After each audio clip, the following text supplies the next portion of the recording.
भारत देशाला स्वातंत्र्य मिळवण्यासाठी अनेक महान हुतात्म्यांनी सैनिकांनी आपल्या जीवाचे बलिदान दिले।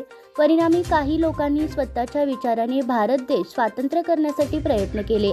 अशा महान हुतात्म्यांना व सैनिकांना अभिवादन करत असताना खऱ्या अर्थाने भारतीय असल्याचा अभिमान वाटतो, असे गौरव उद्गार प्रजापिता ब्रह्माकुमारी पाठशाला केंद्र कुंभोजच्या प्रमुख शिल्पा बहिंजी यांनी प्रबोधनपर प्रवचन करताना सांगितले। आज 15 ऑगस्ट भारत स्वातंत्र्य दिनाच्या 78व्या वर्षानिमित्त आयोजित ध्वजारोहण कार्यक्रम प्रसंगी त्या बोलत होत्या। यावेळी शिंगेवाडा येथे ध्वजारोहण माजी शिक्षक अण्णासाहेब आर्गे व उपस्थित असणाऱ्या सर्व बहिंजीच्या वतीने करण्यात आले।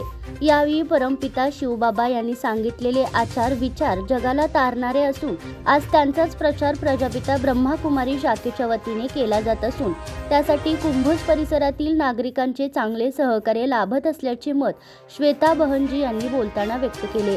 तसेच स्वातंत्र्य दिनाच्या सर्व कुंभोज परिसरातील नागरिकांना शुभेच्छा दिल्या। यावेळी मोठ्या प्रमाणात ब्रह्माकुमारी केंद्रातील भाई व बहनजी उपस्थित होते। स्पीड न्यूज 24 साठी विनोद शिंगे।